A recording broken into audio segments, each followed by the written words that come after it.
What's up, guys? Welcome back to the Morning Brew podcast. I'm your host, Kayla, and I'm interviewing creatives every other week to bring you the authentic experience behind their art. Today, I'm super excited because I am welcoming back to the podcast one of my favorite bands, Atta Boy. But before we get started, make sure that you're following the Morning Brew podcast on Spotify, Apple Podcasts, Instagram, and YouTube so that you don't miss any uploads or any of the cool things that we have coming up soon. So, without further ado, I hope you will welcome to the studio Freddy, Dashel, and Eden. Welcome back, Freddy and Dash. And Eden, welcome to the show. I'm so excited to have you guys here. Starting off with a fun question, because I can.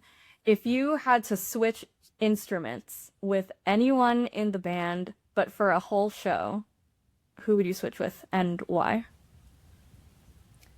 That you would be able to do, or that you would like dream of? Like, do you have to be good at, would you be able to take it on for a show, or would it be a disaster? Like if tomorrow you had to switch with somebody for a whole show with no training.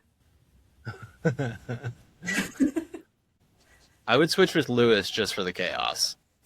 You could absolutely do that. Yeah, I think that would have to be just tactically. If we were to do like this strategically, it would have to be that, because Eden and I think, probably couldn't cover the drums. I don't think we could make it happen. I would honestly say bass, because I feel like I could. No, I don't know what I'm talking about. I couldn't do that, but I think I would feel most comfortable doing that, because even though it would seem like keys would be the most natural option, I feel too intimidated to do your parts. I feel less intimidated to do like a really shitty bass part on all the songs, even though Jason's like the best bassist I know. Anyway, yeah. I was thinking guitar, just because that is the instrument after keyboard that I can actually play at all. Not well enough to do any of Freddie's parts. I could maybe do some rhythm, but oh man, the lead parts would be a mess. It'd be fun. Let's do it, guys. Yeah. And so then by default, we're letting Lewis sing. Is this what I'm... Yep. Yes. Okay, awesome. Well, so Freddy and Dash, you guys teased this last time, but let's talk about Silt, because I'm so excited. And from what's already out, the album feels very emotionally raw and very natural and grounded. I was wondering if you guys could tell me about the inspiration behind this album. I mean, it's a lot of things. So I feel like, I don't know, as not the primary lyricist, it's harder for me to answer. But I feel like it usually starts with like a song or two, and it kind of sets the tone of the album. And Eden, I think the first two songs we heard were Full Cloud and Silt, or First Street Bridge. I can't remember which of those three were the first couple that we heard. And it was immediately like, oh, this is gonna be, we're in a mood right now. Like things aren't going like, I don't really know how to describe it. Also, like, everyone's frozen for me right now, so I can't tell like what's going on. We can see you. Yeah, Okay. we can see you okay. Okay. So I don't know if anyone wants to take over from where I left I can take over. I mean, I think it makes sense what he's saying, that like it ends up sort of finding its way. I feel like a lot of inspiration sort of ends up coming in the process of just like finding the songs. You start to sort of look at this whole like arc of music that you have and go, oh, it kind of reminds me of this and this and that, and there's a little bit of that in there, and here are the through line themes. I think that a lot of it kind of ends up being about like transition. I don't know, there's a lot of like, I think, themes of like little deaths that you go through sort of throughout your life transitions. That makes sense. And like rebirths and things becoming really cloudy and then clarifying and having to kind of like sit in the discomfort of being in the cloudiness while you wait for the clarity.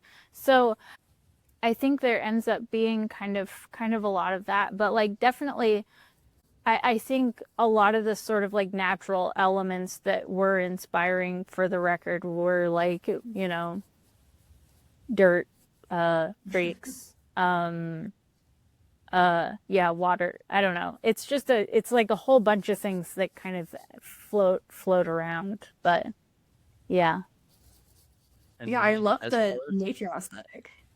Yeah, there's like lots of nature themes. And as far as like the sound of the album goes, like before each album, I think we started doing this with Big Heart Manners.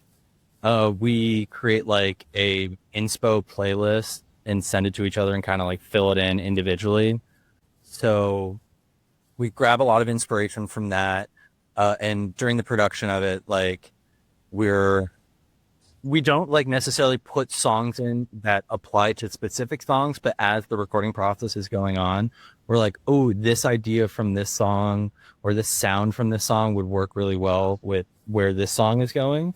And so it's like a really nice way of having that idea beforehand instead of just kind of like being, what do we do next?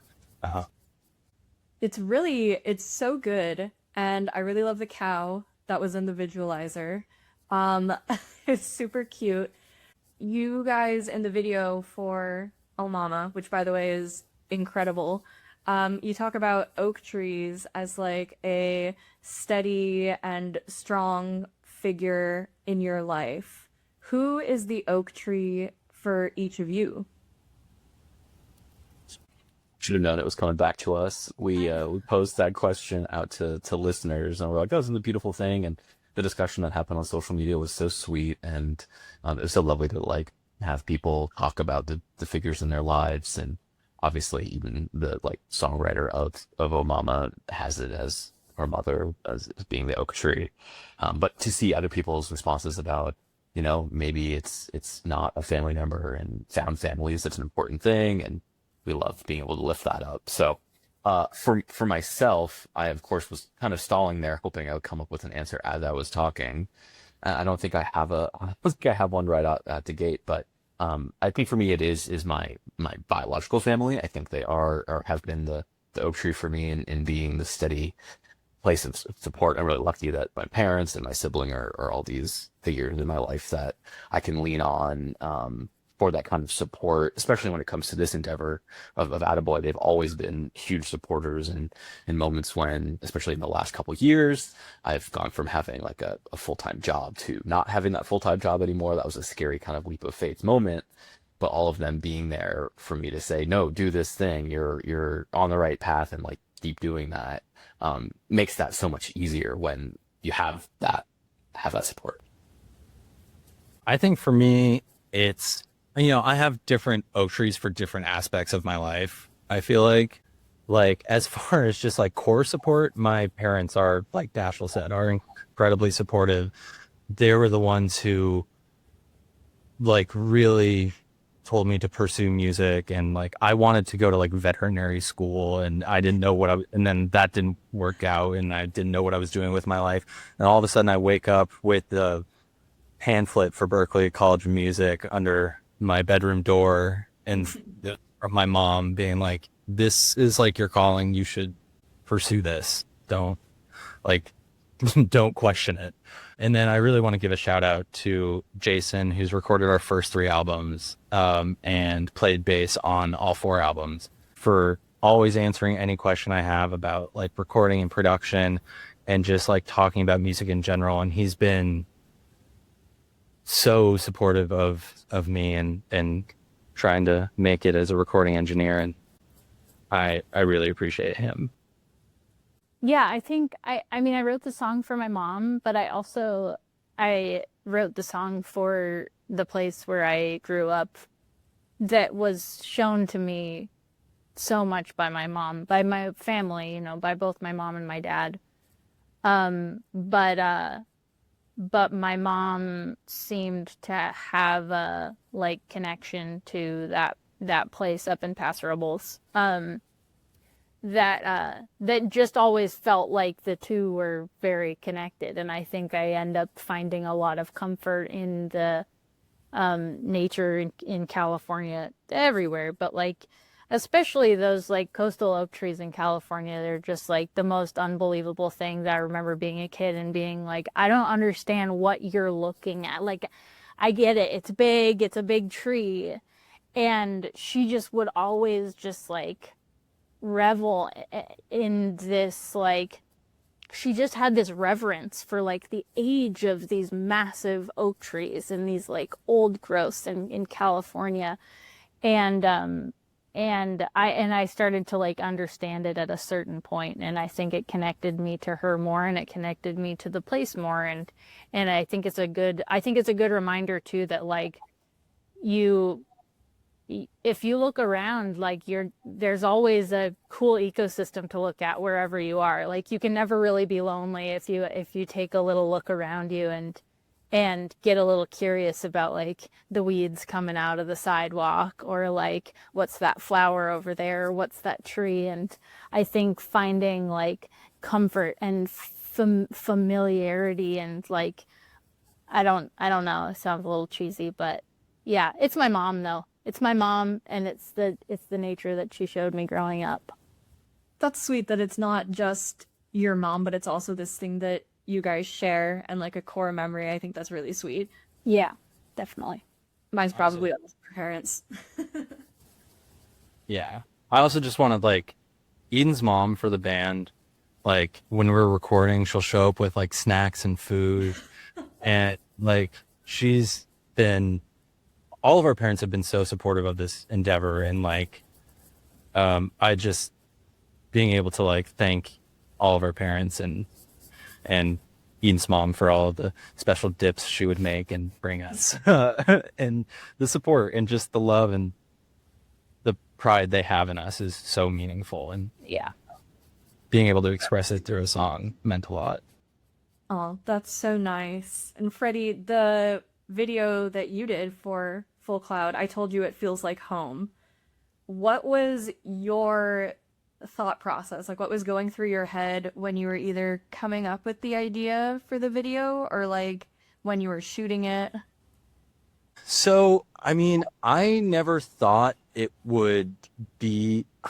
I had this handheld Sony camcorder since the beginning of Atta Boy, and I've just been like, oh, I'll just film some stuff. And we've had friends and Eden's husband Cam come along and just hold the camera while we're doing stuff. And I'm like, we don't have a music video for Full Cloud, and we don't have a huge budget for another music video. So I was like, all of these like moments of us growing up together are like an important part of the band, and like putting it together in a video and being able to share that was really fun and emotional to do. I mean, like I pitched it to the band and was like, can I take a stab at throwing all these clips together? And like, I have a pretty good idea of how I want to edit it and cut it. And I sent it to them, and they asked for like one edit or like 2 clips to be changed, and everyone was really happy with it. It was just really fun for us to watch, and hopefully it was fun for everyone else to watch too, to see us grow up together as a band and friends. It totally was. But I have to tell you a secret though, except I guess it won't be a secret anymore. It took me 1 and 53 seconds to realize that was Dash at the beginning of the because the no beard, the no glasses, I was like, oh, that's so cute. They're like filming with all their friends. And then I was like, wait. And then on the third rewatch, I was like, wait. I get the idea. And then I was like, oh my God, I'm just dumb. No, you're not the only person to have said this thing. So as you started saying that, I was like, oh, I know where she's going with this. Yes, it is a dramatic transformation. I'm still like under the beard. It's still the same guy, but no, it's very true. It's a big change for sure. He's had a major glow up. Big time glow up. Absolutely gorgeous man.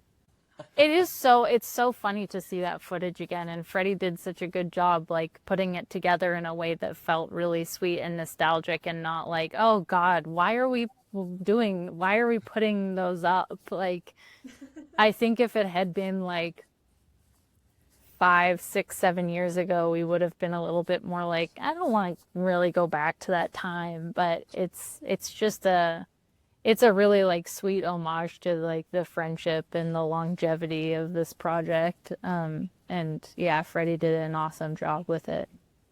And we definitely didn't know in 2011, 2012, when the earliest footage was from. Like, how could we possibly have known we'd be using that stuff for a music video now? That part kind of boggles my mind. Like, we had no idea what we possibly could have been using that for, let alone something, 15 years later. Holy cow. It's so funny. And it's so cool. And Freddie, like you guys said, Freddie did such a great job. And, yeah, glad that we could like put something so cool together. Yeah, you nailed it, Freddie. It made me nostalgic for memories that I don't have. Thank you. Appreciate it. Okay, so by the time this episode drops, it'll come out like a couple days after the album does. What song off the album that isn't out yet are you very excited for people to hear? I would say First Street Bridge. I think it's just such a I think it's gonna be a little bit like jarring. I think like there's a few songs on the record that will feel a little bit jarring, but I think just because where it came from to where it ended up, and just getting to kind of sonically explore like what a little bit of a harsher sound is, but in the context of Atta Boy is really kind of fun. And yeah, I just that was a lot of fun to do that song. I'm excited for people to hear that one. I don't know if they'll like it though, but that's okay. I'm okay with that. And since this is coming out after the album, that post that we had on Instagram that was like Eden saying like, what happened to Atta Boy? Like, we were having fun on a road trip and now I'm sitting alone in my room having an existential crisis. It's like kind of about those songs that we took a little bit of a big swing on the aggressiveness of them. And I'm excited for people to hear those, which is kind of a 180 from my answer, which is Pale Blue Sky. Eden has talked about it within the band and how she just loves singing along to that song, and it's just a lot of fun textures that we messed around with. Keenan O'Mara playing lap steel on it, adding some really cool things, and Dashel like playing this piano that has none of the dry signal and is just fully reverb that kind of creates this like floating down a lazy river vibe. It was really hard to complete the song, but it was really rewarding once the song was done. And I'm really excited for people to get that. I have 2 votes. I'm going to talk about Silt, title track Silt, because when you choose a song as the title, like when you make a song a title track, I feel like that definitely builds up some expectations around it. But I do think that this song does a really good job of living up to it and like delivering the thing that is sort of fundamental to the record itself. A lot of this like stuff about nature and about like Eden talked about cycles and about ebb and flow, about like a moment of cloud, like something obscuring your vision or your way in general, and then the moment of clarity that comes after it. But on top of that, also the music that we put on that song was a lot of fun. It was we went a lot of back and forth, especially about the piano in that song. We had a lot of a lot of communication back and forth. Freddie and I were in LA. I flew back out to LA to do some overdubs, and we had Eden on the phone in New York trying to figure out, because she had this like vision of what this specific piano part was. So we would record a take, send it to Eden. She'd listen to it and be like, no, the timing's actually not quite right in that part. Like, it's like this. And she would sing it to us. We'd be like, oh, okay, we'll try it again. And that's just such a fun little funny thing. Like, I think about that all the time, about how like this album had a lot of that actually, where one of us would have this really strong conviction about like this moment on this song needs to be this way. And getting the time, having the time and the space to actually execute on those things, I think is something that makes this record stand out for me. we didn't have that before. Like we'd be in the recording studio for like maybe 2 weeks, maybe 3 weeks if we were lucky. And that was it. That was time to learn the song, finish writing the songs in a lot of cases, record it, do overdubs, mix some of it, and like that was it. We were out. The fact that this is recorded over 2 years instead of 2 weeks gave us this time to like think about it and say, this is actually the direction I want to go in, or actually we tried this direction, it's not working. Let's double back. Let's go somewhere new. Having the room to do all that stuff was so rewarding. I think the songs are so much better for it, and so actually like is a good example, I think, of the way that process worked out. That's cool. Is the cover art another Lewis original? Yeah. Not a Lewis original. Okay, Yeah. so it's similar to Dash, how you were saying you pick the title track. How do you decide what's going to be the cover art for your album? That's a really good. Can I take that one? Yeah. That's a good question because Lewis had started to just kind of make a whole bunch of stuff based on I think just sort of what was in his mind, based like with sort of visual inspiration for the record, and then stuff that I had sent him that was inspiration, and so much stuff ended up coming out of it. I mean, there was like such a beautiful variety of like artwork that he had to choose from. It was incredibly hard to choose. And I think we all kind of had our favorites, but ultimately it's always kind of interesting, I think, to all of us to end up giving Lewis the ultimate decision and seeing like what he's really drawn to visually out of what he's made. And I think it was interesting, and he commented on this in a different interview, but he ended up being really drawn to like the absolute sort of simplest visual that he had made, which is just the silhouettes of the telephone poles. And he was explaining it. I'm gonna like butcher the way that he was saying this, but he was sort of explaining it in a way where like you have the opportunity when you're looking at the album art to sort of like fill in that space yourself. And I think there's something really beautiful about that. And also it feels kind of consistent with the last few records, like, and the first record. It feels consistent with the records where it's like there's something happening. There's this one really sort of important visual that your eye is drawn to, and then a lot of blank space around it where you're kind of getting to like fill in the space with the stories in the song, in the songs on the record. And I think that there's something really cool about him having sort of stuck with that. But yeah, it was really hard to choose on this one because he came up with like such neat and different stuff. And I think he was really drawn to this idea of telephone poles, which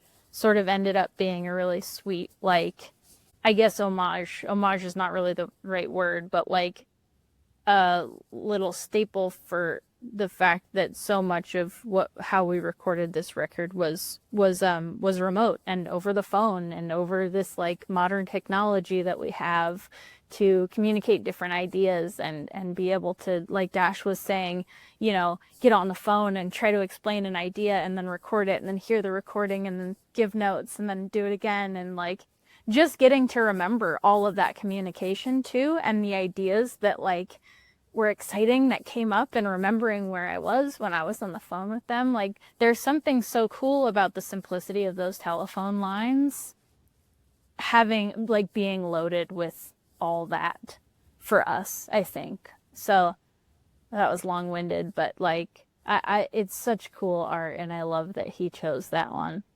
It's so interesting that you say that about like filling in the gaps, because there are these telephone poles at the end of a loop where I go and do long runs on the weekends, and there's a wildflower area like right at the base of it. And so whenever I'm like thinking of nature or I'm listening to the songs on this album, I kind of think of that. And those, you know, telephone poles are always in the background of the photos I take of the wildflowers. So I'm already kind of filling it in with my own little examples of things like that. Yeah, totally. I love that. you guys are about to go on tour soon. What are you most excited about? I'm really looking forward to playing these songs live. I know that's kind of an obvious answer, but we've not played these songs together in like a year and a half or whatever it is. And so getting to play them together is going to be a lot of fun. Getting to kind of also reimagine them for the live setting is really exciting because, as we've talked about, these weren't really recorded live in the way that we traditionally have recorded our songs in the past. We obviously were all together to do recording in January of last year, 2025. But those recordings were always intended to be, well, initially, I guess, intended to be demos. And they kind of then became the platform on which we built the record. And so those recordings and what you hear on the record are pretty different. And so I'm excited to find kind of the middle between those two of like, what are we going to play live? We haven't figured it out yet. And so I'm really excited to see the way that that develops, the way that we end up almost doing covers of our own songs to make these things work live, because obviously there's a lot of textural stuff that, you know, we're not going and playing these shows with huge setups. And I think we like that. I won't speak for the whole band, but I know I like the way that we play live. And so we're not trying to bring in a bunch of like, you know, weird, we don't really want to play to a track, I think is kind of the biggest thing. So anyways, this is all a long way of saying I'm really excited to figure out and for people to hear these songs live. And I'm curious to see what people think of the songs as well. It's always interesting to get to know what listeners feel about certain songs, and playing live is kind of, I think, the fastest and easiest way to find out. Yeah, I think so. This is the first album where Eden's playing guitar on like every song. So it freed up a lot of space for me to like lean in to being a lead guitarist, which we haven't done. Like I've had to figure that out with older songs playing live. And like this time it's just kind of like baked into the songs, and Eden freaking killed it. And so it's just, I'm excited to like be a lead guitarist, I guess, which like I mean, like growing up, I was always like in the bands. I was like rhythm guitar, or in high school, they made me switch to bass because every guy wanted to play guitar. So like, I'm excited to, you know, like Dash said, play these shows and, you know, have like dedicated parts on each song. And then also Dashel and I work the merch booth, and Eden comes to the merch booth after the shows, and so does Lewis. And it's just fun to talk to people and see what they think and what the songs mean to them. 'Cause we know what the songs mean to us, and it's always a real pleasure to hear different interpretations of music.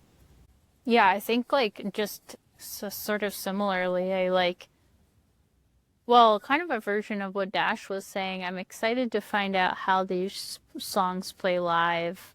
It's sort of a little mini tour. I think we're hoping to get on the road at some point later to do some markets that we either haven't done or haven't hit in a while, but it sort of feels like a trial run. And truth be told, I'm really excited. As strange as it sounds, I'm excited to kind of edit. I'm excited to edit or build on and learn from what these shows end up giving us. I think we got so much from our first couple of times going out, and how to improve upon or elevate songs that we were coming back to after a long time for like following tours.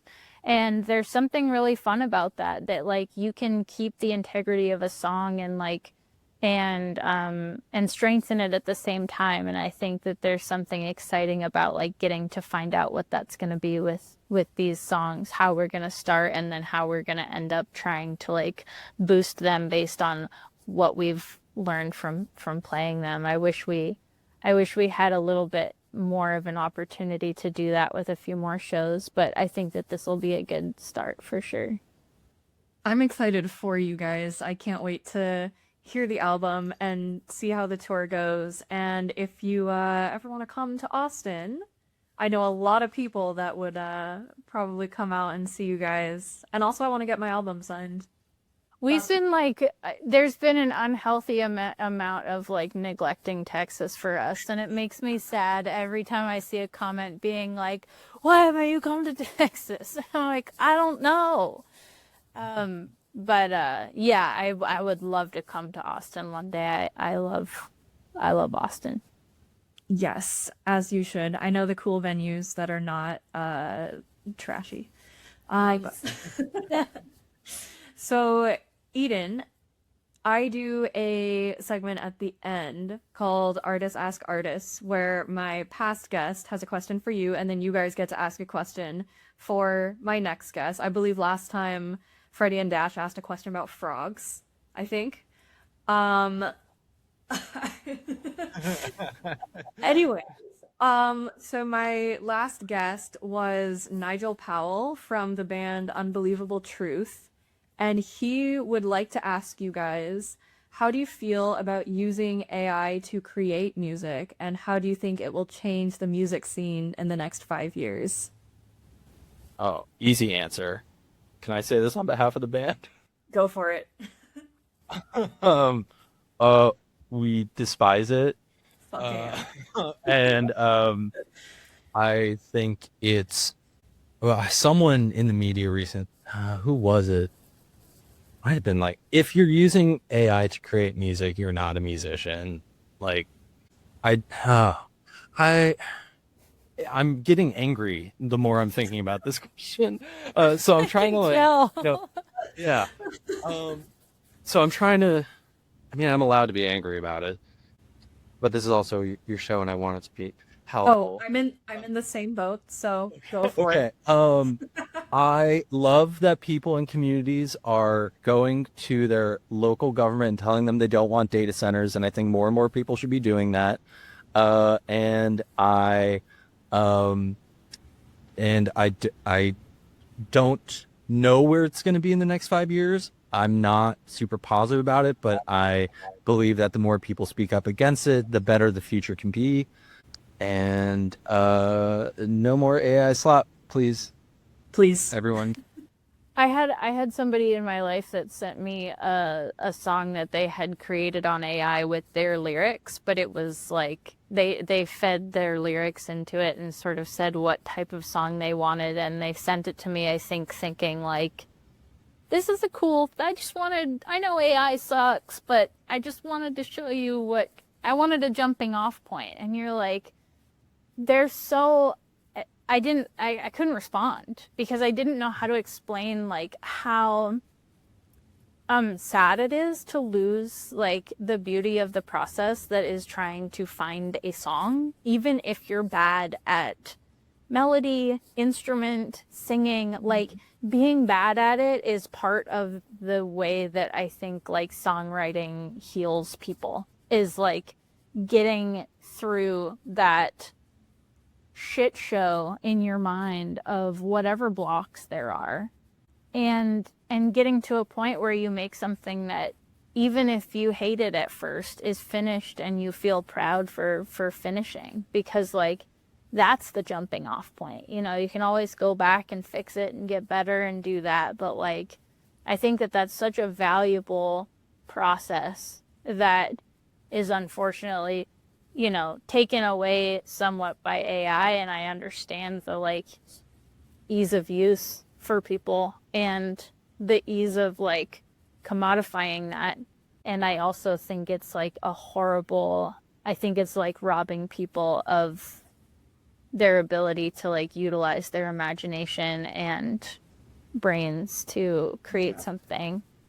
Yeah, no, I definitely agree with you guys. It's really sad to see people stop picking up like an instrument or a paintbrush or a pen and, you know, just use their brain as little as possible. It's really sad.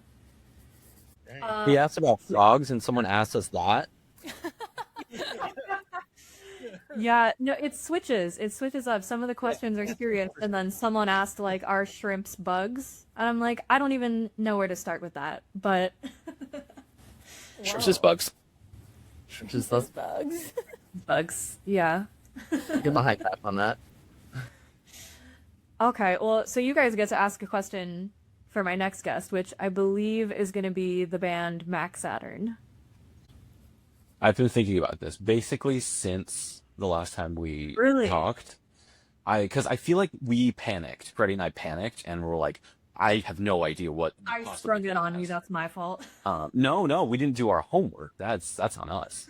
But I have been thinking about it since then, and I feel like I probably have a really long list, and now I have to like decide from all these choices. The one I've been thinking about the most is like, what is the music experience that stands out most to you? And I kind of had in mind concert, like a show that you went to that was really like meaningful, but it doesn't have to be that. It could be like an experience of learning or playing with somebody, anything like that. That's a good one. That is a good Thanks. one. I love that. All right. We'll go with that one for sure then. Okay. And then last but not least, shameless self-promo. You guys know the drill. Where can people connect with you and listen to the album that will be out now when they're listening? Yeah, you can find us on all your favorite or least favorite streaming service. I know people have feelings about their streaming services these days, as do we, but unfortunately we're beholden to them a little bit. Hopefully we'll actually have it up on Bandcamp as well. No promises, but we're hoping to be able to do that this go around. Our socials, we are Atta Boy on Instagram and I don't even know where else at this point. YouTube, yes. And We're hoping to have a Discord server up by the time this airs. Ooh, okay. So hit us up on socials. We'll should have a link in our bio there. Get that up and running. That'll be exciting. Freddie, what am I missing? So Instagram, TikTok, YouTube, we are Atta Boy. All of the great, so fun streaming services that Dashel was talking about. Yeah, and our website for tour and merch is weareattaboy.myshopify.com. We're trying to get that to just weareattaboy.com. It might actually work that way right now. Oh, give it a shot. Yeah, I think that's about it. Sweet. All right. Well, thank you again for your time, guys. I know you're probably really busy getting ready for tour, but I love having you guys on, and I'm always super appreciative. Thanks, Thanks for Kayla. having us. That's Yeah, thanks for having us on. It's so nice to finally meet you. Yeah, you too. I'm glad that you're feeling better. Oh, yeah, definitely. Thanks. Yeah. All right. I will let you guys go, and I'll send you all my commentary when the album comes out. Perfect. Looking forward to it. Hell yeah. All right, guys. Have a good one. Thanks, Kayla. You too. That's all for today's episode, guys. Thank you so much for listening. I'm going to be linking all of Atta Boy's socials in the description below, so make sure that you go and give him a follow. Silt is available now on all streaming platforms. Make sure that you check that out as well, and let me know what you think in the comments. Atta Boy is also going on tour. I'm going to link their website in the description. If you're in the Austin area, come out to the show and say hello, because I will absolutely be there. Lastly, make sure that you're following the Morning Brew podcast on Spotify, Instagram, Apple Podcasts, and YouTube so that you don't miss any uploads. Be sure to tune in next time because I have another one of my favorite bands. I am going to be welcoming the band Mac Saturn to the podcast for the first time. Thanks for listening.